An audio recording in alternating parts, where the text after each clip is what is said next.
I'm now very jealous of you and Rita Ora because you have both done what I want to do, and that is kiss Taika. Can you just assure me? Please tell me he's a bad kisser. Uh,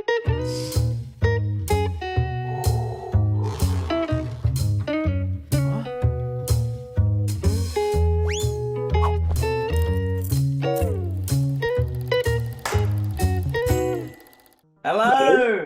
Oh, we did that in sync. That's a good start to the interview.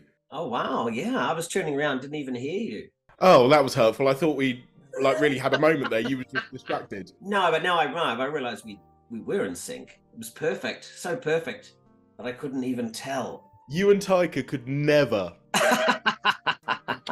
Not that. No, I think we're onto something here. Was there anything exciting behind you that distracted you? Just my wife. Nah. You know. She'll be there tomorrow as well. So, like, dude, thank you for chatting to me today. Where in the world are you right now? I'm in LA. Because you was recently in London, weren't you? Yes. I was on tour and I have returned. Apart from touring, did you get to do some like fun touristy London things? No, not really. Let me think about it. I mean, I did go to Chessington's World of Adventure. That's great. Yeah. That is great. Tell me more. If you keep selling it, we might get money out of them. So let's give it a go. Well, look, I already do. I'm in the. I'm not in it, but my voice features in one of their rides, the Jumanji ride. I didn't even know there was a Jumanji ride. Well, you've got to go. I mean, that's the reason for going now. They have this amazing Jumanji ride. There's actually a couple of them, but one is a really good coaster, and they've set it up really well. There's all this extra diorama, set piece things surrounding the coaster, and then you've got my voice as Nigel Billingsley. So it's very popular.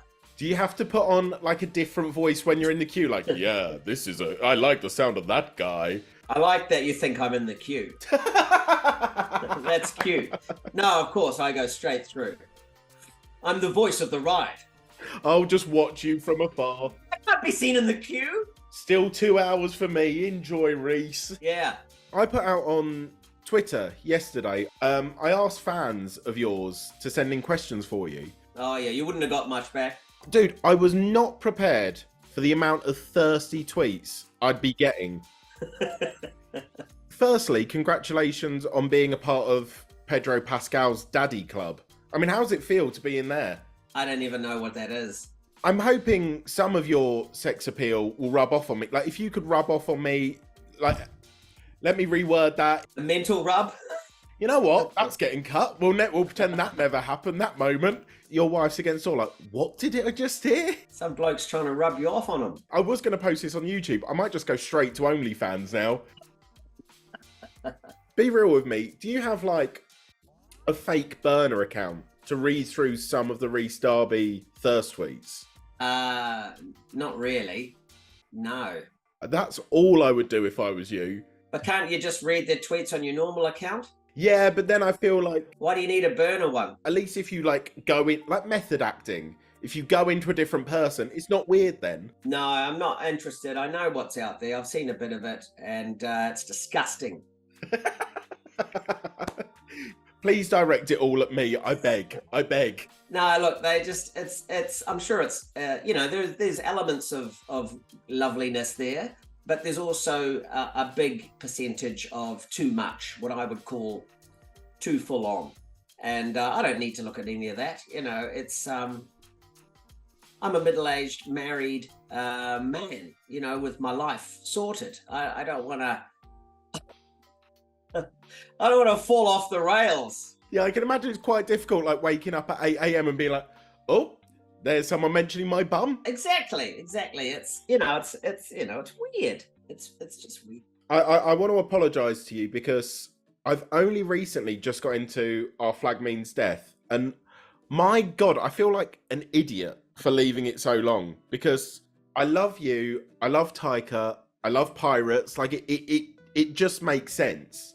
Is there a part of you that now feels relieved to be sharing scenes with Taika rather than him just screaming at you from behind a camera? I don't know about relieved. I was like, oh, finally, thank God.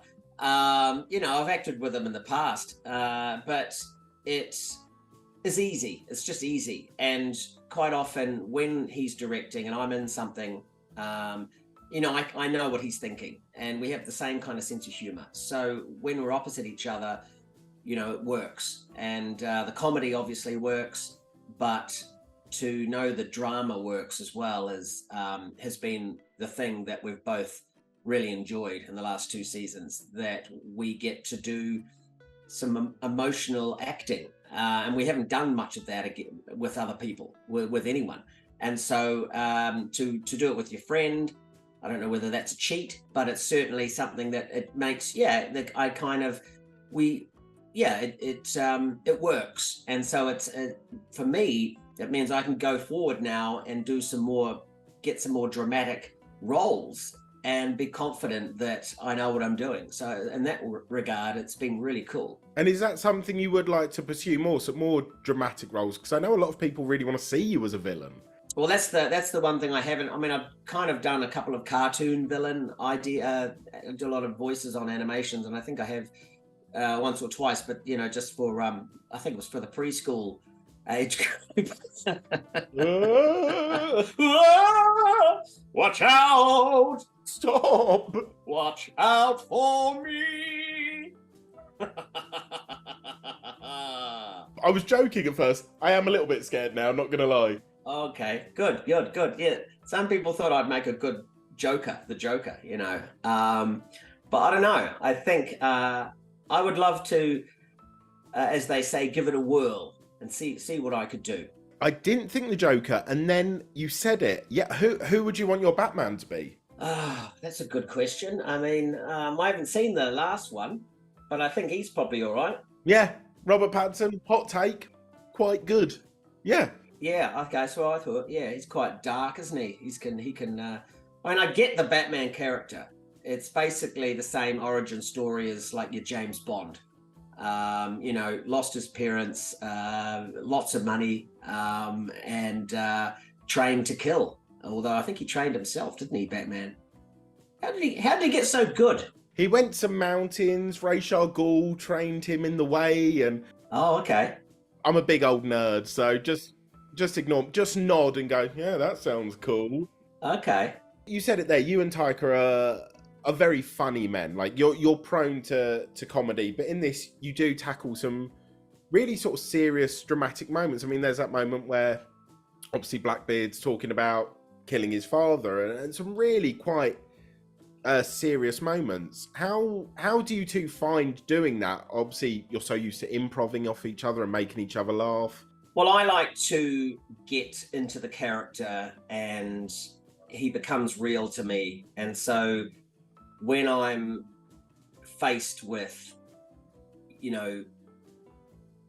terrible odds or a dramatic turn that is disastrous, I just feel it. I feel it out because I really like this character. Steed is so damaged and so silly and so ridiculous, but to give him some real heart and give him something inside that makes him real as a human, that was the challenge. And you can only really get there if you really become him while you're in his costume, and I think when I'm faced with seeing what I think is his favorite guy, Ed, who's just dead, he feels like he's dead there. It's heartbreaking because he's back because of Ed. He's left the old home and faked his death to return to this intense life because Ed has driven him, and I think once he sees that guy's gone, and what else has he got to live for, and so I think it was a big moment, and I just felt that character, and I feel him because I don't know, there's something about Steed that I think there's elements of me there. I guess it's because although I'm more capable, but I'm very optimistic, and I like, and I'm jovial, and I like to, there's those moments with him and the crew where he's reading them stories, or he's, getting them to do an arts and craft thing, and that's very me, that kind of stuff. So I think the best characters that are portrayed are, the actors could take a piece of themselves into it, and you can feel it. And so for me, there's large elements of him that I can relate to. It's not just you that I think Steed is similar to. You've played another sort of lovable oaf who doesn't really know what's going on. Did you channel your inner Murray when portraying Steed? That's a good question, but not really. I didn't think about him at all. Hurtful. I think if you look back, I mean, there's definitely elements when he's instructing people what to do. I'm just thinking of that scene when they are all sitting around working on a flag design back in season 1, and he's like, "Oh yes, well, what are you up to?" And what have you got there? Oh, that's good, isn't it? And it reminds me of Murray working with Brett and Jermaine on something, because he kind of was like a mother character to them, and there is definitely that element, especially when I'm dressing in basically my mother's dressing gown during the Steed season 1 era, the battle dress, or whatever they call it. Which I just kept looking at myself and I go, oh my God, I am my mother at this point. She must have been a very attractive woman then. She was, and she was a bloody good laugh too. But I think that's the similarity, that kind of the wanting to look after people a little bit, regardless of the fact you don't know what you're talking about. And I think that was my mum. So I'm basically channeling her, and there's a warmth of heart that both Murray and Steed have, that the boys are taken to, or the crew are taken to, and it's kind of like, and you can see it when Brett and Jermaine are like, "Oh, Murray, I don't want to do that," and they treat him like he's their parent,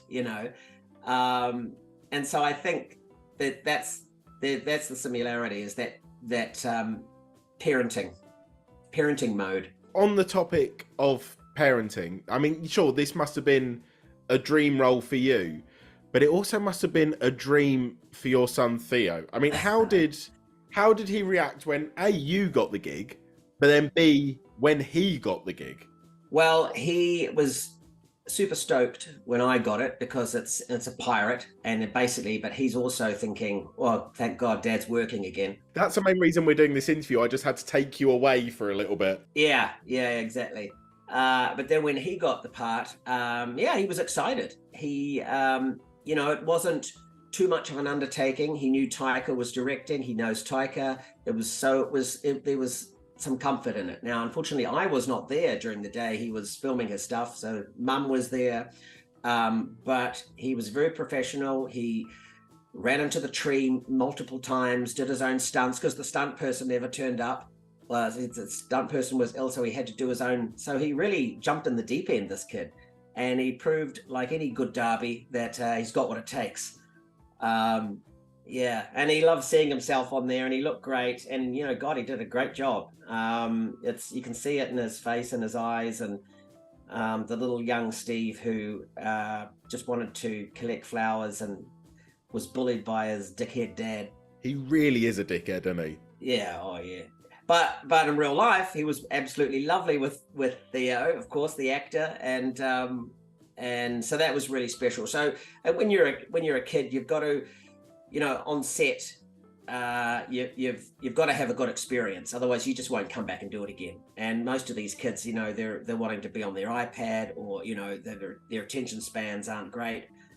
So thank God he had a pretty good time on set. So I think he'd probably do it again. Has he embrace that and become a full-on diva now? Like slapped a golden star on his bedroom door? He is offer only, so he gets quite a few auditions, but he says, no, if you want me, just give me the part. I'm not here to waste my time chucking something on tape for you. You know what I'm capable of. He was charging me through the roof for an interview. Oh, extortionate he was. Yeah, exactly. But he does work for like Fortnite V-Bucks. So You also mentioned earlier Steed's exquisite wardrobe. Have you managed to nick anything he's wearing? I mean, I don't know where you're going to keep like that teal ensemble or a mermaid tail. yeah, I don't know. I think all that stuff's gone into a special vault. A lot of it is all handmade, all made especially for my character, and I'm assuming it's all under lock and key and very much guarded because it's beautiful stuff. Was not tempted to take anything because it's Steed's, and when I leave Steed and I come home, I can't be him because he's despite with the similarities we've talked about, he's so different to me, and I can't be him without actually being him. I can't wear that kind of stuff without people and myself thinking, wait, am I being Steed now? So I think, it's weird because I'm attached to this guy, but I gotta leave him away, and I don't want to see his clothing and stuff, because if I do, I'll start going, oh God. Yeah, to be fair, if you came down for breakfast in like the ruffles and over a bowl of Wheatos, I'm like, right, is this a midlife crisis? What's going on here? Once the whole thing ends, is there something you would like to take from the set or something as a memento? Or am I just going to get you in trouble here? You're now plotting stealing. Well, I'm just trying to think. I mean, the costumes from either season are fantastic. But I think, funnily enough, I had these little high-heeled shoes that were made for me in the season 1, and they had little bows, and you might remember them, and white bows, and they were like they came from England. Actually, they were handmade for my feet. That's actually all we wear over here in England. I'm wearing a pair right now. Your winkle pickers.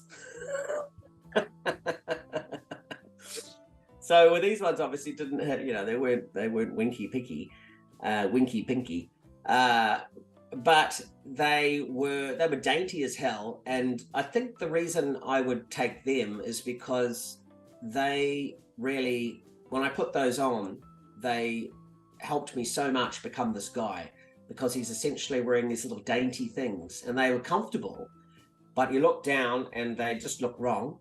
And then when you're walking in them, you can hear yourself walking, and you can hear and feel like you're walking like you've never walked before. And so it's not me, and I wear high heel boots and stuff, and I'm a rock and roller from way back, but it was something about those shoes and those goddamn bows that used to be tied for me that were quite special, and so that would be a nice little memento, I think, of the early Steed. We also have to compliment Taika's look in this. The beard, the leather vest. When you first joined Our Flag Means Death, were there other actors optioned for his role? And if so, how do you think your overall experience would have differed if Taika didn't go for it? No, I never knew of any other names that were put forward. And I think it was a process of David Jenkins sort of deciding or convincing Taika to do it. And so I didn't know who Blackbeard was going to be. And of course, back in those early stages, it was also not revealed in a big way that they were going to be getting together. I knew they were going to have a friendship. I didn't know how far that was going to take. the show was in its infancy and certainly had received no scripts apart from the little piece to audition with. But yeah, and then also stylistically, like I knew my guy was going to be a fancy gentleman, and so I was not too surprised. I was a little surprised how amazing and the quality of these garments were. But you know, we're not making a cheap BBC thing from the 70s here with wobbly walls. But that's the kind of stuff I grew up watching, and I, you know, like Blackadder or whatever. Not that that's cheap, but like those costumes they look cool. But looking back, I mean, I don't think they were anything as good as what we're wearing. And so when he was presented with this black leather stuff that was totally inappropriate to the age, I went, oh, okay, this show is going somewhere different, you know. This and at first I was like, oh, this is not historically accurate. I will not be part of this, thank you. And then they said, all right, well, off you go. And I said, no, I'll do it, don't get me wrong. Just kidding. I mean, it's a job, isn't it? And I mean, who else is going to be Steve? Obviously, I have to do it.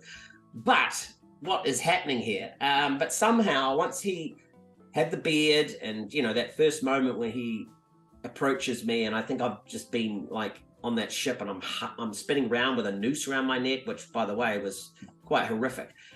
And there's people fighting, you know, and it's quite the scene. And I'm like dropped down, or I don't think he cuts me down. I can't remember, but I'm on the ground. And then I just see, you know, this is all happening for real for me, because that's how I live this character. You know, and it feels real. And then I just see these boots coming towards me, and I'm looking there, and I see them, and there's like smoke and things like that. And as real as what it sees on the screen is what I'm basically experiencing.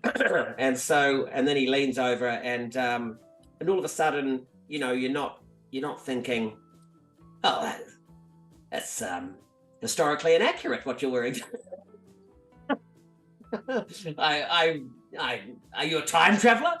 All I'm seeing and all I'm feeling is how fucking real it is. And it looked good. And from that moment, and this is, you know, hats off to the costume designer, it's just basically perfect. You know, I couldn't then think of his character in anything else other than this leather stuff.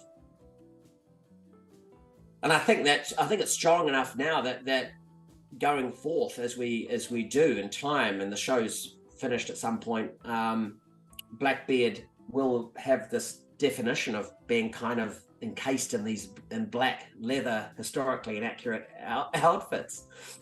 That's how good it was. Now, the other part of that question, like if it wasn't him, and you know, he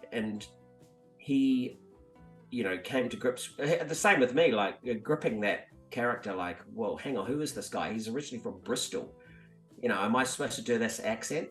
And what are we doing with the show? And so it was early, because we kind of like, you know, and I'm like, oh, why are you wearing leathers? That doesn't make sense.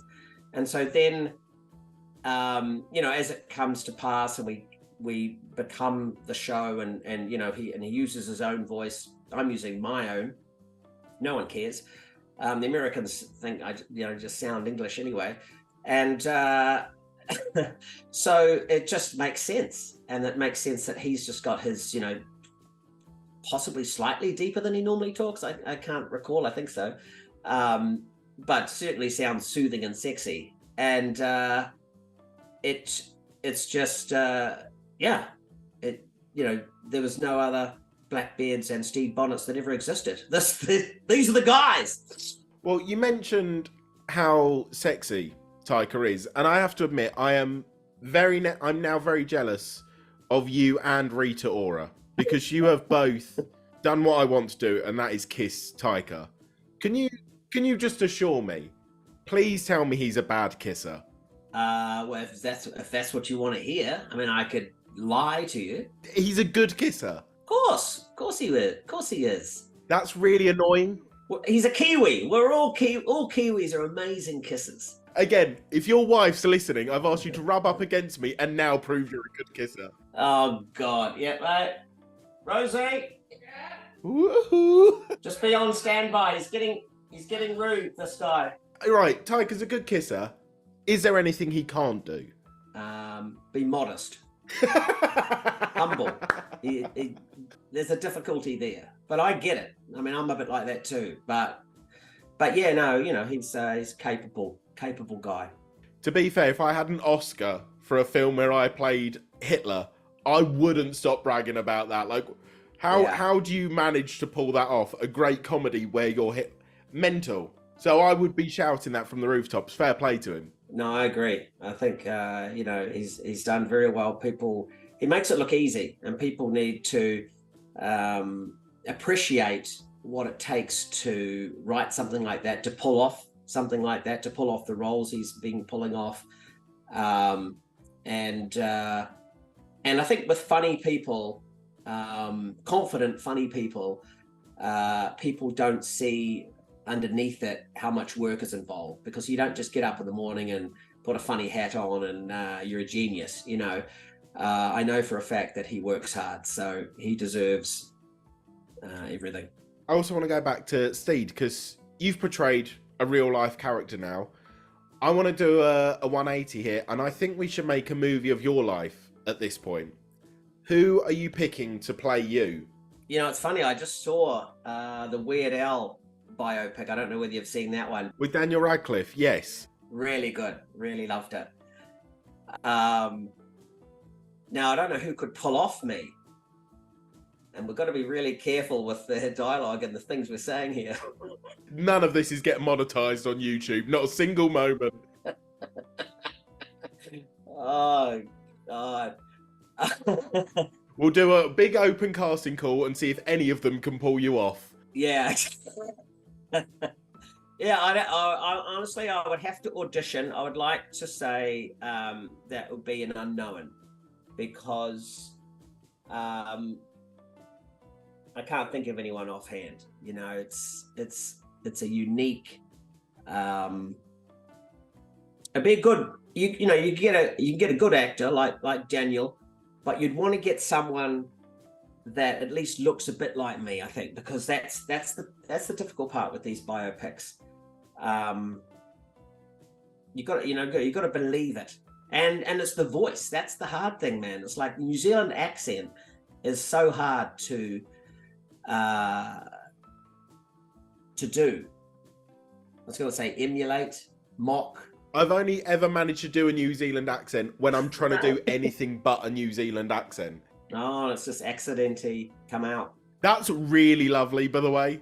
Have you used that word before? Accidentally? Yeah. No, I possibly have, but I haven't made a record of it. I'm using that all the time. I hope you know that. Good. I'm way more excited than I should be about this. Chill out. You've said a word. It's fine. I have to talk about season 3. Okay. If we get the 3rd season, are you more nervous going into that, knowing that there's such a huge fandom behind the show, than you was, say, episode 1? No, because I detach myself from the fandom as soon as I start work, you know, and I think that's the healthy thing to do. I mean, I look at it a bit, you know, it's a lot, it's full on. I then go and tour, I do stand up, they all turn up. I love it. You know, thanks everyone. The gifts, you know, wow. Okay. Amazing. I need to get a place to store all these things. There's not enough room in my house for all these homemade versions of me and pictures and, you know, things like that. But when the job starts, that is all pushed aside, and I am now becoming this guy again. And I'm confident with who he is. I've lived with him for 2 years, and I can see where he has come from, and I see and feel what he's gone through. And then it's just now relying on the writers to take him in the direction that I think it should go. And I have no idea where that will be. I'll delete that question. Where's season 3 going? Delete. I mean, you've previously in Our Flag Means Death worked with some huge mad names like Leslie Jones, Will Arnett, Nick Kroll. Let's just blue sky thinking. You can pick any actor to cameo in series 3. Who do you want in there? Willem Dafoe. What character are you thinking? What sort of vibe are we giving him? Well, I like villains. He can play someone that could definitely double cross you. And it's just, for me, I would take anyone who has notorious acting chops, because it makes us do a better job when I'm opposite someone that has been doing it for years, and can take a scene to a level that I need to rise up to meet. That's just really exciting. So I'm thinking of his ability really as an actor, and I love his work. So I want to go down the route of more villainry. I think this kind of fantasy. All right, Sean Connery. It is more exciting and fun when the bad guys are on your tail and they're not to be reckoned with, and I think with Ed and Steed's powers combined, if we come back for a third and they get back into battle, they're pretty good now. Even though Ed's kind of given it up, it's like riding a bike. You just pick up those leathers again, and he's notorious. So I think the villain would have to be. It's like those Marvel movies. Each time the villain's got to be better. Otherwise, what are they doing? These guys are so capable. So there's that. Gosh, it'd be amazing to have anyone of an amazing capability in that realm. Let's face it, you could have Willem Dafoe playing one of the cannonballs, and I go, wow, this is the best performance of the year. This is it. Yeah. He could do anything. Until we cast Willem Dafoe in this, I'll guess I'll just have to wait until you and Taika reunite for Werewolves. What is going on with that, dude? Because I've been waiting for it for as long as I can remember. Yeah, same. Still waiting. Yeah? Yeah, it should be called We're Waiting. I think it was an idea a while back, before people got actual jobs. And I'm talking about Jermaine and Taika, who put the first one together. And then they thought, wow, this is really cool. It'd be fun to do a sequel with the werewolves. I think it was an idea, and then we get so many interviews, and when you push things out, people come and chat to you, and so you just talk. And I think that must have come out at some point. I was excited because I thought, oh well, hang on, I'm the main werewolf. Here's my lead acting role coming up, guys. Alrighty, Anton, and then nothing. So literally nothing. Now, the first one didn't even really have a script, although they did actually write a script. No one got to see it. So I'm thinking, oh, well, maybe we'll just make this second one without a script. God, I don't need one. I'll just make it up. Here we go. But yeah, nothing came to pass. So hopefully one day. Crushing. I'm not going to lie. Yeah. Let's continue this legacy. You've played a werewolf. You've played a mermaid. You've even played a lizard man in the X-Files. That's true. What cryptid do you want to play next? Yeah, I think an alien for me, from another dimension. So it has to be humanoid in its vibe. But because I was thinking when you said that, well, imagine being a Sasquatch, but that's just too ridiculous. I can't, because they're just so huge. Believe me, I would watch the hell out of that, by the way. Just an hour of you walking. I could be a smaller one that got shunned from the family for not having big enough feet. You're not called Bigfoot, you're just called regular foot. Yeah, regular. Just look, you're just like a human, but you're way hairier. There's just nothing. Just shave, mate. Just shave. No, I can't. I'm a Sasquatch. I'm actually of my family's living in the forest, and they've poo-pooed me because I'm not like them, and I'm out here just trying to get a job. I can shave as much as you like, but it's coming back the next afternoon. I'm bushy as hell. You know when they have the montage at the Oscars where Yeah. it shows the clips? That is your clip. That's the clip. And nominated for Best Actor, Rhys Darby as Sasquatch. Daniel Day-Lewis is there going, I knew I shouldn't have passed. Willem Dafoe's like, God damn it, I shouldn't have taken that role on season 3. That got me nowhere. A cannonball? Are you kidding me?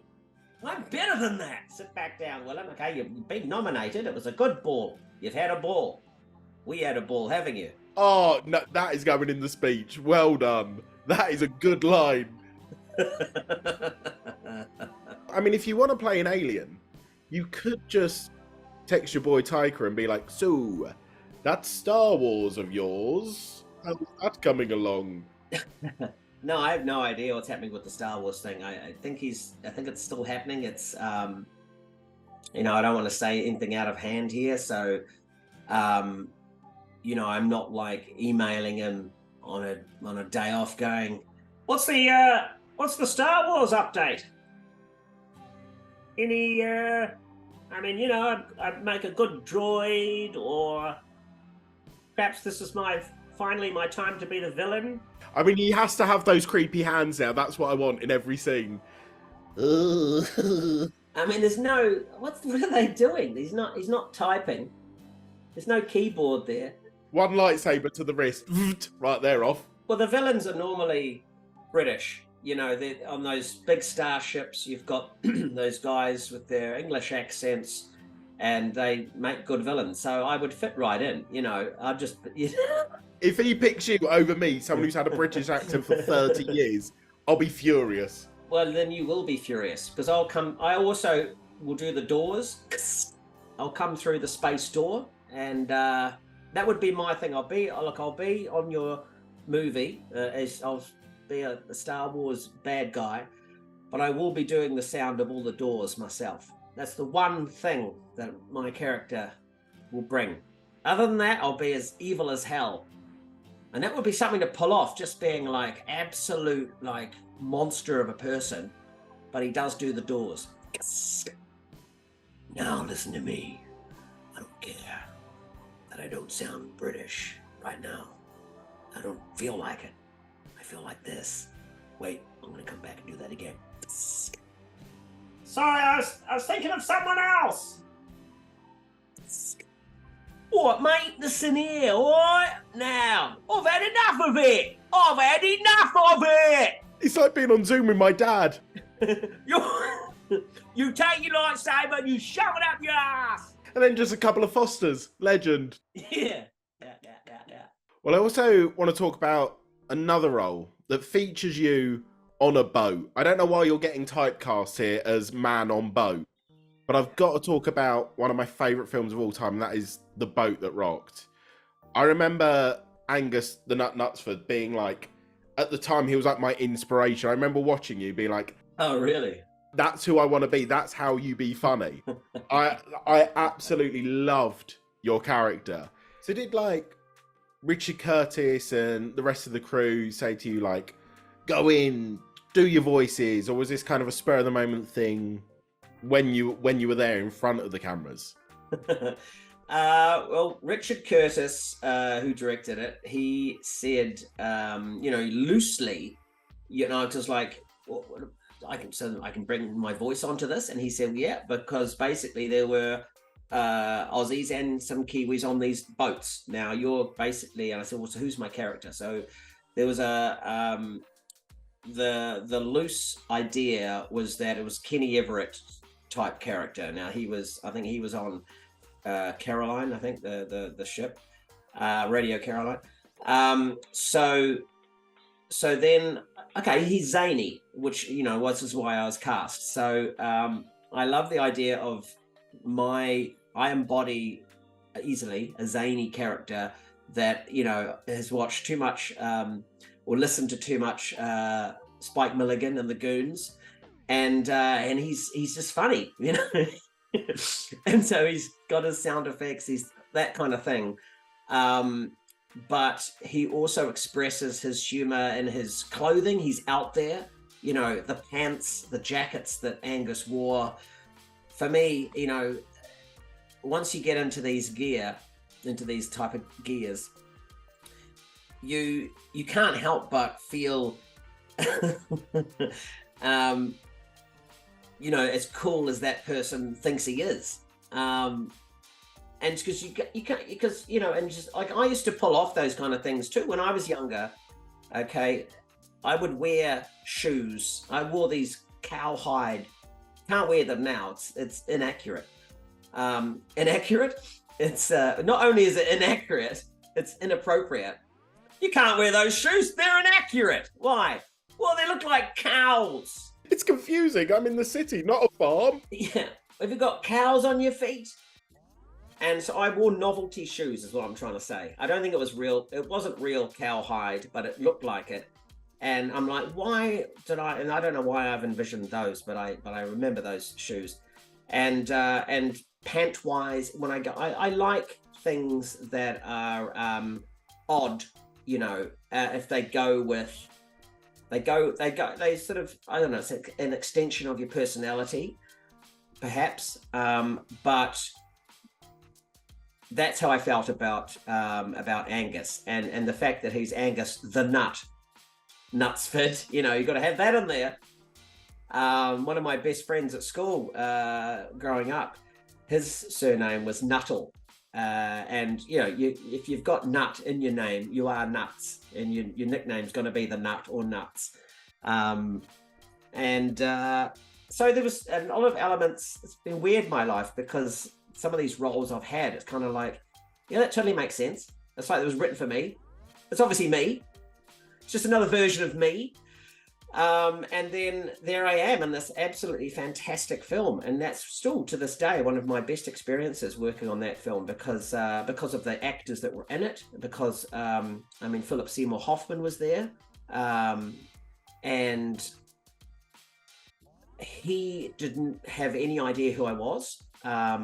God rest his soul, by the way. But Richard Curtis then gave him a copy of Flight of the Conchords, and he watched season 1 in one sitting that night.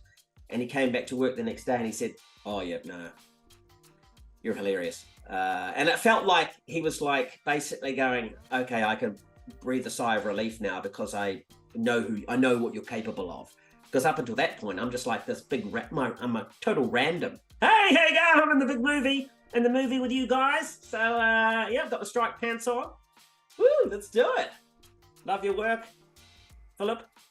You know, it was funny. But we all got on like a house on fire, and we had mutual respect for what we're doing, who's put it together, obviously, and then just have a hell of a time, and I think that comes across on screen as well. So we're being these DJs. We all learnt to do a DJ set. We had a little bit of, and they recorded us as we sort of did some.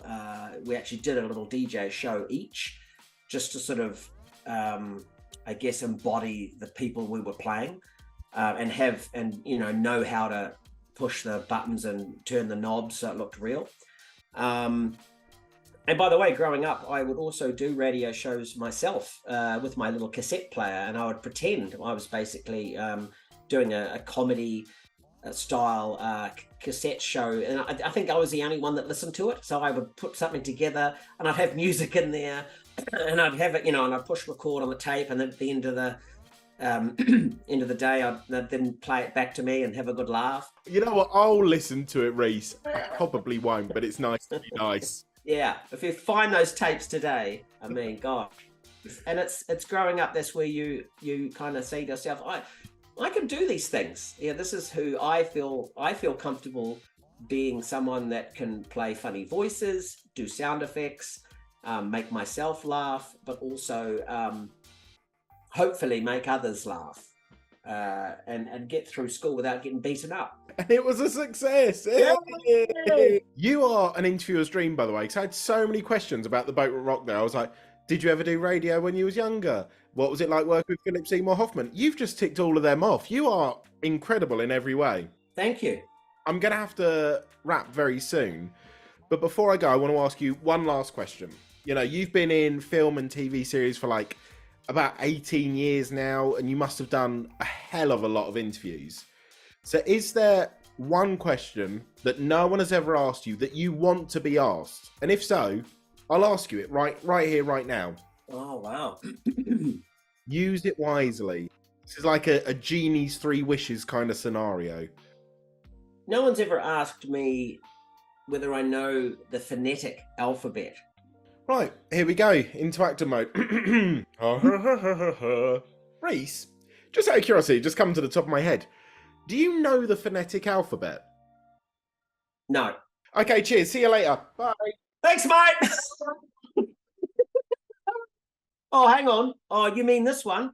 Alpha, Bravo, Charlie, Delta, Echo, Foxtrot, Golf, Hotel, Indigo, Juliet. We'll take it. Here we go. Kilo, Lima, Mike, November, Oscar, Papa, Quebec, Romeo, Sierra, Tango, Uniform, Violet, Whiskey, X-Ray, Yankee, Zulu. Oh my God, it happened! Reset! It felt like watching Dunkirk and Uncut Gems at the same time. It was so tense. God, I can breathe a sigh of relief now. I'm gonna have a strong wine after that to unwind. It's a good one. It's a fun one to know. You know, I mean, I'm a ex-soldier, radio operator, so these kind of skills when you're, you know, 17 to 21, that area, that some things go in and they stay there. You could have honestly said anything. You could have gone A, alphabet, B, balphabet, C, calphabet. You could have just done that, and I would have gone, he's bloody good, this guy. Wow, he's good. Yeah, but see how I had to think a few times. That was all fake, because I know it easily. So you know, just a bit of tension there. So you're thinking, oh, he doesn't know this one. You really are a great actor, aren't you? I practice the phonetic alphabet every day. You really need to get out more, I think. I'm going to say thank you so much. That was so much fun. I really enjoyed that. And yeah, just what a little honour it was to talk to you about Our Flag Means Death, Boat That Rocked. Really enjoyed it, man. Thank you so much. Thank you. You're a fantastic interviewer, and it was a pleasure, man. Oh, dude, I'm coming to New Zealand now, and I'm just hanging out with you. Sorry. You have to. You have to, yeah. No, you're going to regret saying that. No, you'll never find my house. Well, dude, thank you so much, and enjoy the rest of your day, mate. Yeah, you too, man. Thank you. Bye. Bye.